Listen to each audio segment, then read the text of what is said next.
afternoon, everybody. Thank you for joining us today. My name is Julia Charbonneau, and I am joined by Karine Desrochers.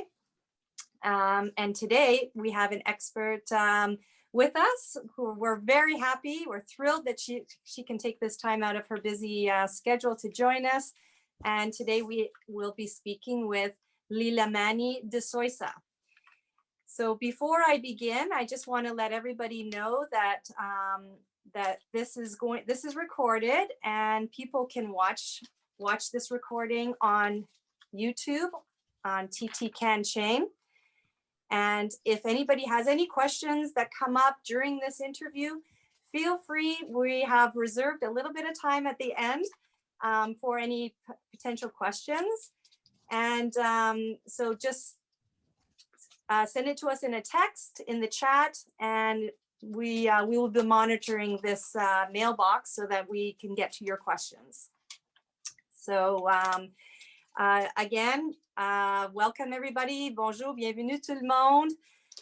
Karine today will be doing my the French translation because you won't understand my French translation. And so once again, thank you for joining us today. Our committee, just a little background on our committee. We are the Gender Equity Committee for TT Can. And for those of you who aren't familiar with us, we're a newly formed committee, and we have 8 committee members across Canada. And our goal is to improve the participation and the involvement of past, current, and potential future female players, specifically for table tennis in Canada. And we're lucky we have the support from TT Can. Like all national sports organizations, Table Tennis Canada is proud to be involved in this Gender Equity Committee. So just to give you a little bit of a rundown of how this interview is going to go, I will introduce our expert, and Karine will be the interviewer. Hello, Karine. Hello, Julia. Thank you. Merci beaucoup. And Karine will be doing the actual interview. She has a few questions that we think will be very interesting for our viewers. And Lilamanie is here to share her extensive experience with us. So I won't waste any more time. So welcome, Lila. I think you go by Lila, is that correct? Yes, that's fine. So Lila, thank you so much for taking time out of your busy schedule to be with us today and to share your experience with us. And maybe for the viewers, if you can give them a little bit of a background of where you're coming from and how you're involved in gender equity. Okay, thank you so much, Julia. Thank you, Karine. It's lovely to meet the two of you. And congratulations, you've started this gender equity group, which is fantastic. And you said that you have the support of TT Can, which is also fantastic because you need that support to get you going on this this journey, which can be a wonderful journey because it has been an amazing journey for me. And I was telling Karine before, well, I'm a table tennis player. I was born and brought up in Sri Lanka. And I studied in Switzerland, and one day the International Table Tennis Federation came to Lausanne, where I live, and I got involved. I was hired by Adam Sharara, who was the president at the time, who had just been, he'd been there, he was elected in 1999, and I came in a little bit after that. But my whole adventure with women and sport actually started in Canada, in Montreal. And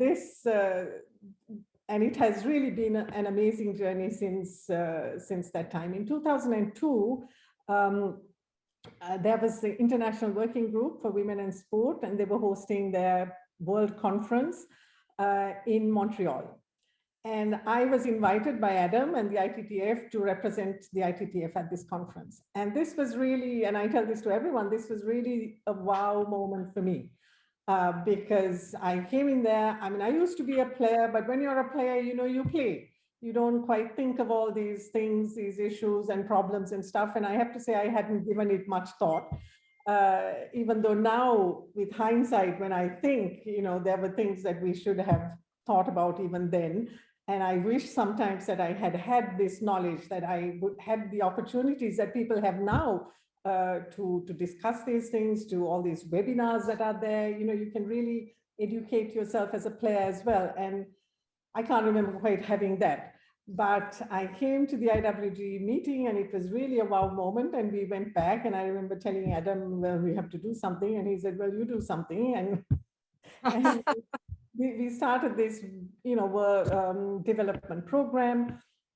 And then, of course, I got just fully involved and it became almost like a passion. And it is a kind of passion. Once you're in there and you start doing this, you just have to do it. You can't one day say, you know, we stop. And that's why when you say we are going to reach gender equality by 2035, I have some issues with that question itself. You know, we always set ourselves these goals, but it's not something that you achieve and then sit back and say, okay, we are done.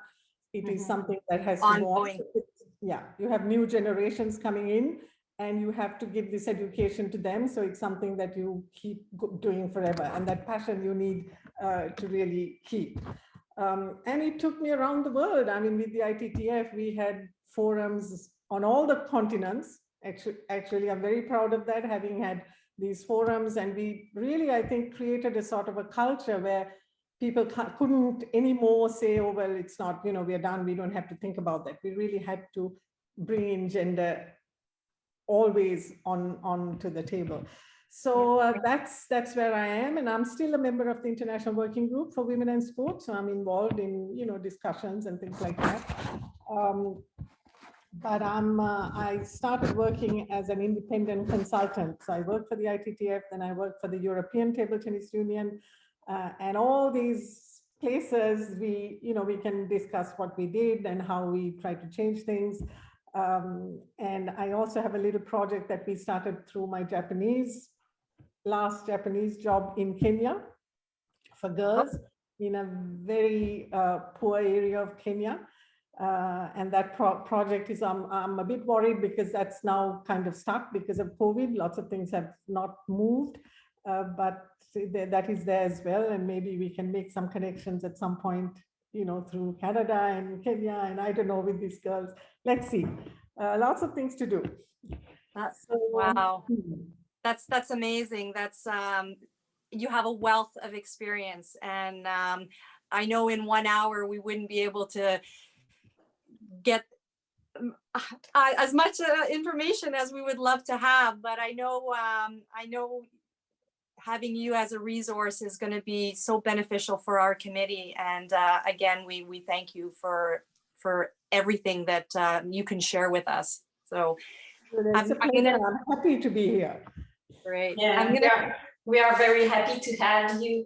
And Julia asked you to introduce you. Alors, Julia a demandé de vous présenter. Je ne sais pas si vous pourriez peut-être juste résumer rapidement ce que vous avez dit en anglais. Et ensuite, on va poursuivre avec les questions en français et en anglais. Moi, je résume? Est-ce que vous êtes à l'aise de résumer? Non, je fais vite. C'est-à-dire que bon, je suis joueuse de tennis de table, j'ai joué pour le Sri Lanka et puis après j'ai joué en Suisse aussi pendant longtemps, j'ai joué pour l'université, etc. Et puis je suis basée à Lausanne. Moi je suis à Lausanne en Suisse et puis c'est la capitale olympique et puis la Fédération internationale est arrivée à Lausanne en 1999, comme on dit ici. Et j'ai été engagée par Adam, qui était aussi président, qui venait d'être élu président 2 ans auparavant. Et puis, toute mon aventure Femmes et Sport, ça a en fait commencé au Canada. Donc, je suis très heureuse de pouvoir revenir au Canada pour faire quelque chose. C'est-à-dire qu'en 2002, il y avait la conférence mondiale Femmes et Sport, organisée par la groupe international de travail, la IWG, International Working Group for Women in Sport. Et puis, pour moi, c'était vraiment un moment oh là là, ça m'a vraiment ouvert les yeux parce qu'il y avait toutes ces sportives, ces femmes, il y avait Billie Jean King, je l'ai rencontrée, c'était incroyable et d'écouter tout ce qu'il y avait à faire dans le sport pour les femmes. Et moi, je n'avais jamais réfléchi à ces choses comme ça. Puis je me suis dit, oh là là, il faut qu'on fasse quelque chose. À l'époque, il y avait, je crois, je ne sais plus, 200 fédérations et on n'avait rien, rien comme, pour adresser ce sujet-là. Et puis en sortant de là, avec Adam, il a dit, fais quelque chose. Et puis on est parti comme ça. Et on a eu ce programme pendant 10 ans. Et puis j'ai eu l'immense privilège de le gérer pendant presque 10 ans. Et puis on peut en parler après, tout ce qu'on a fait, etc. On peut parler après parce que je l'ai utilisé plus tard. J'ai travaillé au Japon les 4 dernières années avant Covid. J'ai travaillé au Japon et puis je l'ai un peu enseigné. Donc, le cas ITTF est ce que j'ai utilisé pour mes étudiants aussi pour dire voilà ce qu'il y avait dans une fédération internationale, voilà ce qu'on a fait et voilà ce qu'on doit faire. Et ça n'a pas vieilli parce que moi, je travaille beaucoup avec d'autres fédérations aussi, d'autres clubs. Et on est toujours à ce stade-là, on se pose toujours les mêmes questions. Donc, c'est un truc, c'est pour ça que je dis, on ne peut pas s'arrêter aujourd'hui. On doit continuer à discuter de ça et faire ce qu'on a à faire ad aeternam. Oui, parce que vous savez, avec Tennis de table Canada, on débute seulement avec le comité d'équité des genres. C'est tout nouveau. C'est un vocabulaire nouveau aussi pour certaines fédérations, certaines provinces. Et puis, je crois qu'on va bénéficier de votre expérience parce que, comme vous dites, on est au début là, de ce processus-là. Selon votre expérience internationale, puis vous avez aussi l'expérience au tennis de table, ça serait quel conseil vous nous donneriez pour augmenter justement la participation des filles et des femmes au tennis de table au Canada? So in English, with your worldly experience, especially for table tennis, what advice do you have for Canada to improve female participation and involvement? Question, eh? It's a good question. I mean, that is what we want to do. We want to increase participation. So before that, we need to maybe ask the question, why is this still a problem in Canada? Why are girls not coming into our sport? Or maybe it's a problem with boys as well. Maybe you want to have more boys in the sport as well, and they're not coming in. So we need to understand why this is an issue. And for that, I think we have to look at some systemic, barriers that might be there. How do we open the sport up to have more girls coming in, and how do we keep them in the sport? Because I have had a lot of experience where when you start a program, you get a lot of girls coming in. They're there, they start playing, and then they drop out.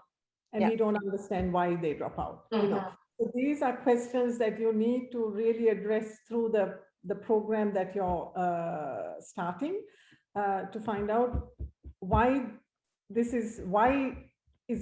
this problem there in Canada? Because if you ask a question in another country, somewhere else, the answers might be different. So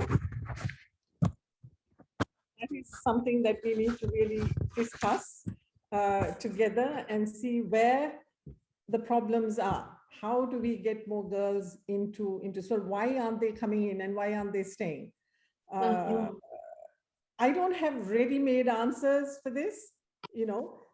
Because I remember an answer we got once from a person in Latin America. This was when I was working at the ITTF.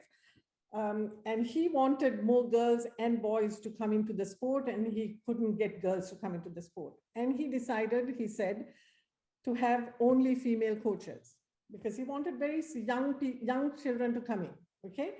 And in that culture, he found that parents were much more open to having female coaches. If there were female coaches, they would send their kids. And he said that he got a lot of girls and boys to join the program. So safe spaces, we need to create safe spaces. Abuse in sport is rampant everywhere. So maybe that is not the case in Canada, but we have to find out what are the issues that are stopping, you know, girls coming into the sport. So it's not easy to have a ready-made answer. You do this, this, this, and this, and you will have more girls playing. It's not going to work like that. So that is something that we need to really look into at some point. So I know it doesn't answer the question, what should we do? I think start off with your program, because you need to have also a kind of holistic approach, not just doing one thing. You know, we do, okay, we have camps and we do this and we do this. No, I think you really, through this gender equity program that you're going to start, have a look at everything. What is the situation in leadership? What is the situation in coaching? What is the situation in schools? You know, if in school there is no proper physical education or the founding knowledge given to girls to appreciate sport, to love sport, and to think that it's something they can have a lifelong, that they should have a lifelong participation in. If you don't have that, then it's difficult. So you have to have a look at all that and see where you need to go, where you need to really sit and say, okay, this is where we have to work. It's not safe. We have safety issues. Girls have to travel long distances to get to the tables to play. So what are really the issues that you need to deal with? And that is a conversation that we have to have together. No, because I don't know Canada. Oui, alors c'est une situation, il n'y a pas une seule réponse, donc Lila, à cette question, et on doit se demander quelle est la raison pourquoi les filles et aussi pourquoi les garçons ne participent pas au tennis de table. Alors, en sachant mieux qu'est-ce qui fait qu'on n'est pas capable d'aller chercher des filles et qu'est-ce qui fait qu'on n'est pas capable de les garder, c'est les questions qu'on doit se poser, à ce que je comprends de votre réponse, afin de pouvoir mettre des actions en œuvre par la suite. C'est bien ça? Oui, c'est ça, j'ai compris, oui. So, next question would be about, because you know very well the gender equity plan, you know, and like you said, we have to make action in different aspects, leadership, coaching, for the players, of course, but where to start? Où commencer? Est-ce qu'on doit commencer avec les joueuses directement? Où l'impact va être le plus grand et qu'est-ce qui peut faire changer un peu le momentum, Lila? Si on pouvait commencer, mettre notre énergie. Oui, c'est une bonne question. C'est-à-dire que où est-ce qu'on commence? Alors, maintenant, il faut faire venir les filles. D'accord? Oui. Alors, est-ce qu'on a des coachs? Est-ce qu'on a des bons coachs pour faire venir des très jeunes filles, par exemple? Si on va commencer avec des très jeunes filles, parce qu'il faut avoir un pathway. Hein? Je parle en anglais parce que je réfléchis en anglais et puis si jamais je traduis. So you have to create a pathway for these kids. So what is the real problem here? We need young girls to come in. And we know that you have to create safe places for these young girls. We know that we need coaches who are trained to train these young girls, right? Do we have that? So maybe we need to start thinking, okay, we need to get more female coaches in or male coaches who are better trained, who understand these issues. Do we have really safe spaces? Have this conversation. I think we need to have this conversation with the players who are already there. I think by talking to these young people, we might get some answers. Parents have to be involved. Coaches have to be involved. And that's a good place to start before you go any further putting in actions. I think you really need to start by having a conversation with the people who are already there. And we've done this before. I have, in Africa, when we started this program, and we started talking to the little girls and asking them what sort of problems, why they didn't go do sport. They all want to do sport, but they don't have the possibility because they have to travel very far. They have to do work in the house.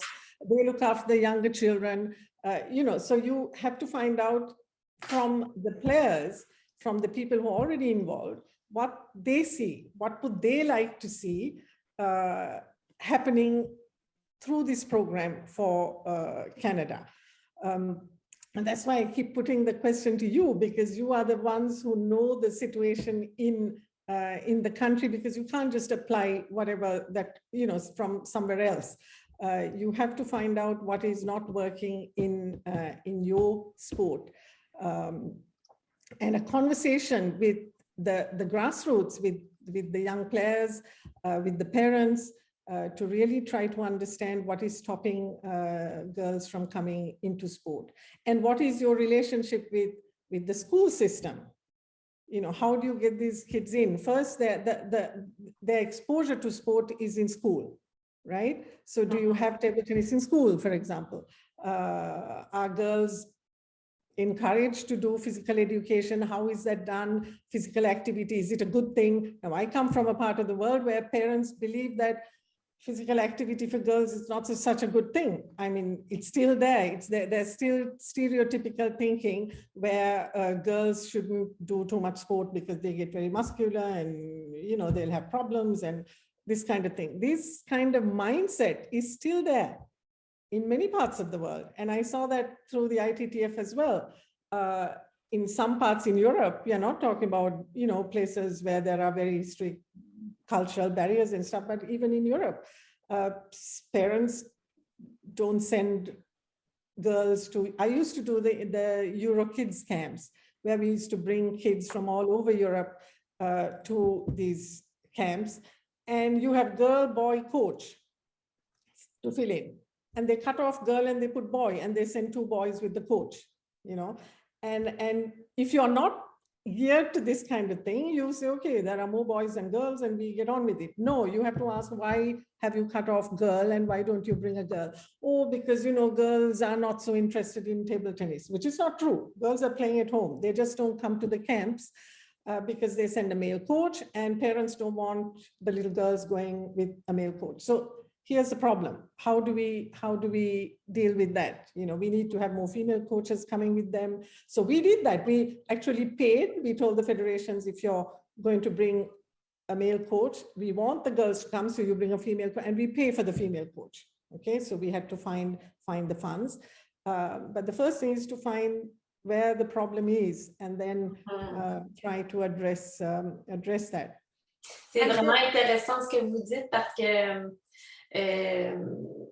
on a commencé aussi ce genre de discussion avec nos filles, nos joueuses, et je pense que ça peut nous indiquer peut-être un peu mieux, nous indiquer la direction et où commencer. Alors, c'est intéressant. Ce que Lila disait, c'était d'aller chercher chez les filles la raison pour laquelle, qu'est-ce qui fait que ça les freine de s'investir au tennis de table. Alors, on a commencé cette discussion-là, puis je crois que c'est la bonne chose à faire aussi. And Lila, sorry to interrupt. So I just have a quick question. When you did find female coaches, did you see an improvement? Did you see an increase in the amount of females that came, or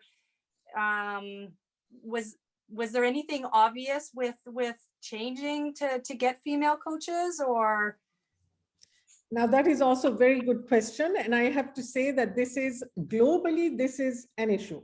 We don't have enough monitoring and evaluation of our programs, right? All the federations are doing stuff, and they are, it's all promoted as fantastic, but we don't know actually what is happening. And I have to say, honestly, I left, and then I didn't monitor these programs, but I know for sure, because I'm still in touch with some of the coaches. For example, the ITTF, we created we were giving out like over 100 courses, development courses around the world. And it was always the same coaches going around, the same male coaches. And we said, no, we need to have more female coaches because we need more female coaches. And we had in every continent, there too, we did that, a coaches conference. And we targeted some female coaches who were known to the male coaches because they were already working in their countries, but nobody knew them because they never came to the World Championships or they never got, you know, the opportunity to come out. So we got them and we had these coaching camps and gave them a ITTF level 1, level 2, you know, qualification. And then they started going out and doing these coaching camps for the ITTF. And I'm still in touch with some of them and they're still working in their national federations. You know, so this is for me, personal monitoring and evaluation. I know they're still working there. And they travel around and you know, there are some of them who are still doing very good work. So it is, yes, it is worth looking into this. And there are people that we talk about, you know, issues like menstruation and things like that. It's easy also to talk with the female coaches. And they pass it on to also the male coaches in their cultural context. As well, it's easier for them. So there are some things that have definitely improved by having more female coaches getting involved.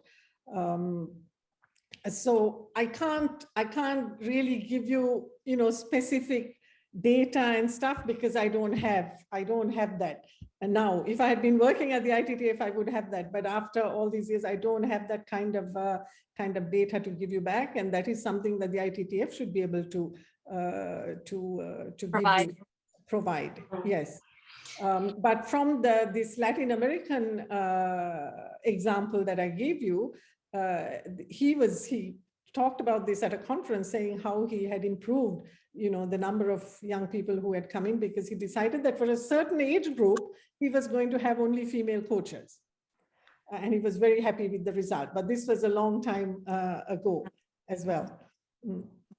Alors, c'est important d'avoir des entraîneurs féminins parce que ça peut faire venir certaines joueuses ou inciter les parents aussi à laisser aller leurs enfants au tennis de table. Mais on n'a pas beaucoup de données sur les actions que l'on fait. C'est ce que je comprends, Lila, qu'on n'a pas beaucoup de données sur quel est le résultat des actions que l'on fait et c'est un peu un manque dans le dossier du tennis de table, mais aussi de l'équité des genres. C'est bien ça? Yeah, and it's something very important. You have to, right from the start, when you're starting off this program, think of that. So make some connections where you can really collect some good data. You know, and Canada has all kinds of fantastic resources, fantastic people out there who can help you in universities and things, and to really have that, because that is something that you need as well. If you need more funds, if you need to prove, you know, if you ask these questions, you have to be able to answer them with real numbers. So it's good to think in your plan when you're starting off to have a simple monitoring evaluation process, which would give you good data. Alors, c'est important de commencer notre plan avec des données pour pouvoir les utiliser, pour aller chercher des subventions ou pour demander de l'aide et aussi pour voir l'amélioration qu'on va avoir au fil des années. Alors, je pense que c'est important. Merci de nous le rappeler.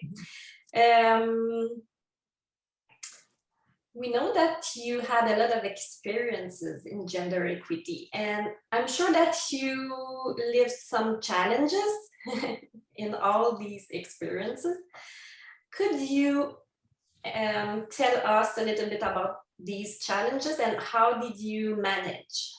Quels sont les principaux défis que vous auriez rencontrés, là, que vous auriez vécu dans toutes vos expériences d'équité des genres et comment avez-vous réussi à les surmonter? Ça nous That is a very, very difficult question always to answer because, I mean, challenges, you have challenges all the time, you know. People are a challenge. Different cultural contexts are a challenge. Languages. Language is a challenge, of course, especially if you work for an organization where you have so many different languages. And language injustice actually is something that really exists. And I see this all the time, even at big conferences, everyone speaks English. And so many people just get left out of the conversation. So this is right now, it's good because we actually have equality. Everyone can come, but equity because you are doing it also in French and people who don't speak English can understand this. So lots of, oh my goodness, lots of challenges. But when I started off, one of the big challenges is not having the knowledge, not having the knowledge that I have now. We had to start, okay, asking the same questions. Where do we start and what do we do? And nobody understood much about what is gender, what is equality, what is equity, what are we supposed to do? So these things were a big challenge at the start. But then you just do it. You get going and you start learning. And now we have lots and lots of resources. Now we can't say we don't know because we really have lots of resources and a lot of work has been done.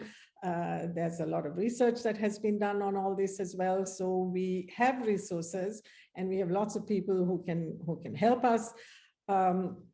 So challenges working in, I think, let me see, well, my last experience in Japan, which was fantastic. It was a fantastic experience, but it was also very, very challenging.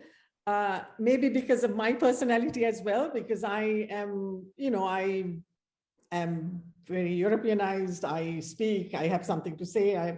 That can be a challenge in a culture which is, the culture is definitely, culture is definitely a big challenge. And it was learning how to navigate the rules and regulations and things at the start was very, very difficult. And something I did and that I'm very proud of is that this program was a master's program for the Olympics. It was a legacy program of the Tokyo Olympics. And it was a master's program and there were students coming from all over the world. And when I got there, I was hired to do international relations and things like that. And I got there and there was nothing for women in sport. That topic was not in the master's program. So I proposed it. And this was like, creating a tsunami because, oh my God, we don't have a problem. First of all, there's no problem. There's no need to talk about this. And of course, we know that there are, huge problems and lots of problems also during the Olympics and just before the Olympics related to gender. And there were people actually, blocking what you want to do. Everyone agrees that we need to have gender. Yes, diversity is good, but please don't do anything about it. But luckily I had a professor, my immediate boss he was a sociologist and he of course could see that this was, would add value. And we did this. And it sounds easy now because we did it, but it was very challenging and a lot of, you have to communicate, you have to make yourself understood, you have to get everybody on board. And we had this gender and sport course. And what was great was that the students wanted it. Students loved it and they fought to have it because at some point in the 5 years they were trying to get rid of it, but the students fought for it and it went on. So big challenges. But you, as I said, you just have to do it. Just do it. And we see what happens. Alors, beaucoup de défis que vous avez vécu. Au début, c'était plus pour les connaissances, savoir où on s'en va, par quoi on commence.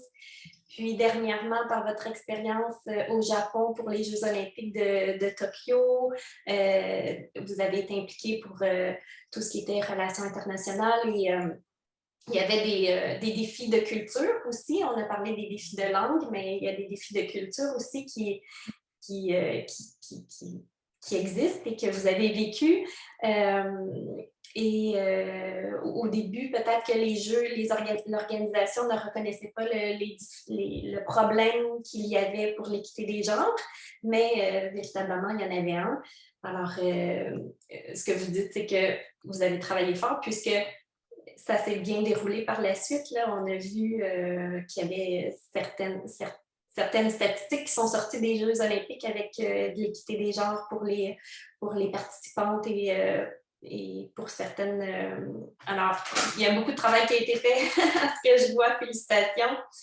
Et Et beaucoup de travail à faire. Et beaucoup de travail à faire, oui. Oui, parce que comme vous dites, c'est toujours un peu à recommencer.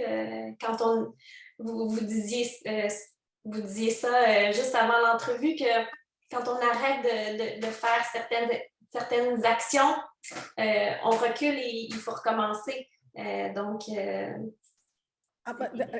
Pour le ramener au tennis de table, par exemple, un challenge that was when we got equal prize money. Table tennis was one of the first federations, and it's a pity Adam is not there because he could have added to this. Equal prize money, I remember talking about it at meetings, and we had to present and say what and why, and where are we going to get the money, and all these discussions. That was quite a challenge, and I think it took about 2 years for this to pass. And we were one of the first federations to do that. And I remember people, talking to people and them saying, oh, that it's not fair because not many women are playing and men play more matches. And jokingly, someone even said this, and I've never forgotten it, said, women don't even perspire as much as the men. It was a joke. It was a joke, but I heard all this, at that time. Yeah. So that was a challenge, but we got it. And now everyone is very proud and happy about that. Something else, because through the program, we also started a program for elite athletes. At every World Cup, Women's World Cup, we would have a meeting with the athletes. And this is why I think leadership is also very important, because players are playing. And after they got equal prize money, I remember asking them at that meeting, I said, well, are you happy?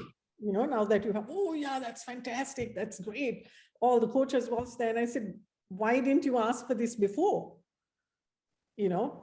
This came from us. This came from the group. This was something that we changed from the top. But why didn't the players ask for this before? Nobody did. You see what I mean? So it has to be bottom up. It's because c'est intéressant aussi, je ne savais pas que c'était une des premières, l'ITTF était une des premières fédérations à mettre des récompenses en argent égales pour les filles et pour les femmes et les hommes. C'est intéressant. Et vous dites que vous rencontriez les joueuses après et que ça avait pris quand même 2 ans à faire passer cette façon de faire et que les joueuses en étaient satisfaites par la suite, mais que ça ne venait pas d'elles. Pourquoi les joueuses, c'était votre question, pourquoi vous n'avez pas demandé avant? Alors, c'est intéressant de voir que peut-être que suite à cette initiative-là, peut-être que les joueuses avaient plus le réflexe de demander, de faire valoir leur point de vue et leur demande. Peut-être que ça... Est-ce que ça a eu cet effet? Did you have the players were more willing to ask for demands or issue that they were living? Yeah. Et il y a des discriminations, on ne sait même pas que c'est des discriminations. C'est tellement là depuis toujours. C'est tellement, it's so ingrained. Yeah, that you just accept. You don't think of it unless, you actually go to a conference and you think, oh my God, why didn't I think of this before?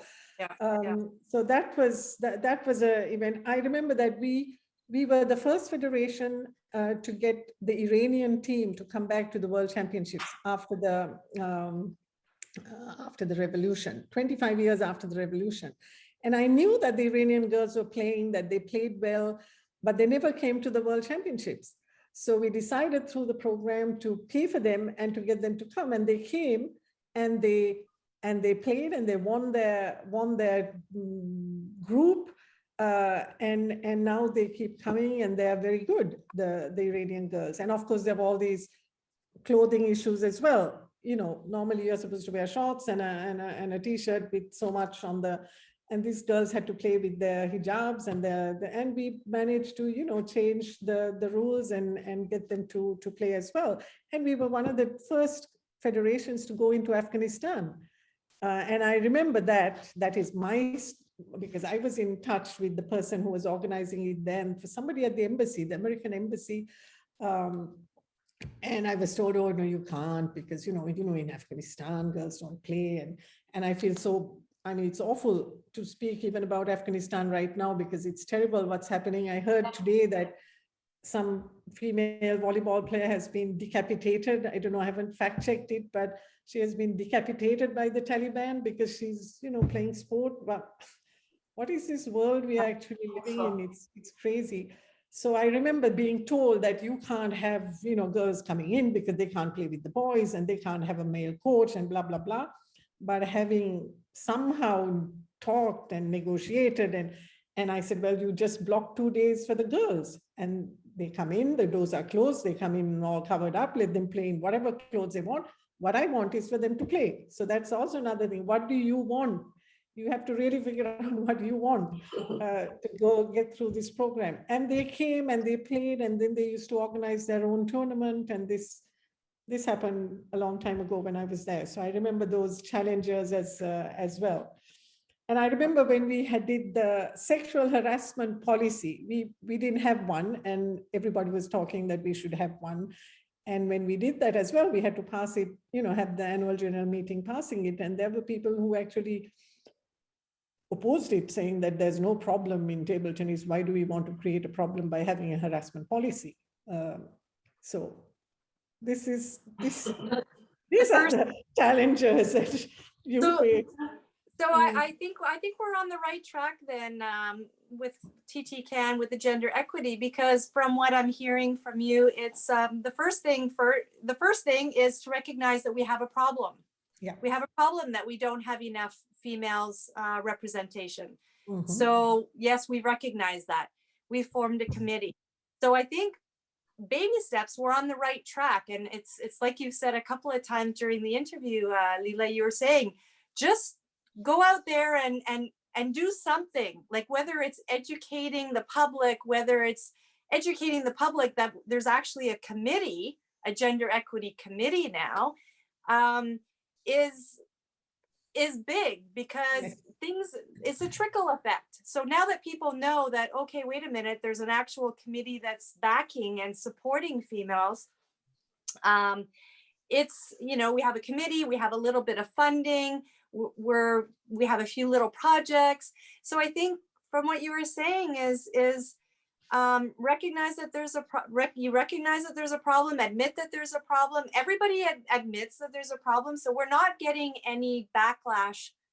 Thank God, we're not getting any backlash from the organization, from TT Can. They're actually very supportive of us. So it's like we have the green light to go and do it. And there's no quick answer, like you said, of how can we get more females playing, whether it's more female coaches, whatever. It's a big question. So, there was a comment from somebody on the chat that said, yes, it's a deeper issue, and it's not a quick answer. But I think just by doing baby steps and trying to do anything, having these discussions with you, having little workshops, and talking with players. I love all the little bit of advice. It's all good. It's the fact that we're recognizing it is a plus. Right. Once you start, sorry, Karine, go ahead. I was just translating in French. Julia, tu as dit que le comité d'équité des genres est comme sur la bonne voie. On a commencé certaines actions et on a le feu vert de TT Can. On a les provinces et les territoires veulent bien aller de l'avant avec l'équité des genres. Maintenant, on doit faire des petits pas. Puis, j'ai bien aimé aussi quand Lila, tu as dit... des fois, on fait une action et ça a des répercussions un petit peu plus loin. Alors, parfois, une petite action qu'on pense vraiment simple peut avoir des répercussions un petit peu plus importantes sur les joueurs, sur les parents, sur toute l'organisation. Alors, on est sur la bonne étape. We're on the right road. Yes, a gender equity action plan is the tool. It's the tool that you have now, and that is the thing that will keep you on track. So once you start, you will start saying things, you know, you will say, okay, we can't only do this, we have to do this as well. You want more women in leadership. Where do we get them? They have to come from the grassroots. So we have to empower them. You know, I have a small system for myself. If I had to start something, I think of the AEIOU rule, you know, A for advocacy and awareness, education and empowerment, inspiration, inspiring the players, inspiring young girls to start thinking of, you know, gender equity, and that they should, this is a human right and they have to fight for this, and inspiring them. Opportunities, creating as many opportunities as possible for people, little things, even just coming in as, you know, even as fans or whatever, opportunities. And then U for unity, because I think this is what you really need to do. You have to have everybody thinking like you. It's a big job getting people to come on board and say, yes, we need this and we are going to do this. So unity in thinking, what is gender equality? Why is it important? Why should we all work together? Because I'm really sure that if we make things good for girls, it's going to make things good for boys as well. For everybody, you know? exactly. I love that acronym, the AEIOU. Karine, make notes. Yeah, j'ai pris des notes pour le AEIOU. Yeah, because gender equality is, it's relevant in every aspect of our lives. And in every aspect of sport. So this is the thing. Why is it so difficult? Because talking of equality and gender and trying to change something in sport, we have to start with society, because this is about changing society. This is about changing mindsets. This is about telling people, well, men, you know, their strength and women are weak. Now we think that in leadership. I'll give an example which I heard recently at a UN conference. This was I can't remember who it was now, McKinsey or something, some big research they had done with young people. And young people, I thought, would be a little bit more, you know, aware of things than I was when I was young, with all this environment, you know, activism and all that. So the survey was to find out if gender equality was important, and they thought that diversity was important and things like that. And across the globe, everybody agreed that diversity was important, and that parliaments that had more women and companies that had more women were better, and this and that. But across the globe, they answered the same thing, saying that, but in leadership, in individual leadership, for example, like a prime minister or a president, men were better because women didn't have what it takes, whatever that means. So this is a global mindset. Yes. I mean, you are going against that with your gender equity program. So it's not easy, you know. So this is about really changing mindset. So you have to go, as you said, small steps. But I think to discuss and have this conversation and to get as many men and boys involved in this conversation as well is, I think, important. Otherwise, in 2035, we're going to be saying the same thing. Oh, we need more women, so let's start an action plan, because I've seen that happen, you know. Yeah. Thank you very much. Julia, I'm not sure, but I think we have at the end of our conversation already. Time flies so fast. J'aimerais remercier Lila pour cette conversation parce que ça a été très, très, très intéressant. Je pense qu'on aurait pu encore parler, en discuter pendant des heures. Des heures. De vous entendre. Yeah, and I really enjoyed your stories from the different countries. I really enjoyed that. It's thank you for sharing that. Oh, you're welcome. I have so many of these stories. I think we need to meet.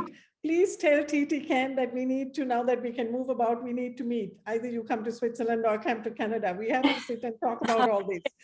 And another thing that I would really like to talk about one day when we have time is about what we did, this whole, you know, what we did at the ITTF at that time. I mean, they've probably done things, but somebody else from within has to come and talk about that. But how we started this program and what we did and all the challenges that we had, we can talk about that. And that could be useful because we really targeted, table tennis issues. And that could be useful for you as well. And that's why I think this conversation has to keep going all the time, because this basic knowledge we have to pass on. Also Yes. the history of the women and sport movement. Nobody understands it. Nobody knows that. Those stories are not told to young people. So we don't know why we are doing this. Why do we need gender equality? What is this? This conversation we need to keep having. So let's plan something. C'est un Okay. rendez-vous, Lila, pour une prochaine, pour que vous nous expliquiez un petit peu tout ce que vous avez fait à l'ITTF. Ça serait vraiment grandement apprécié. Et merci encore pour cette conversation aujourd'hui. Vraiment. Merci à vous et puis à tout bientôt. OK. Merci. Merci.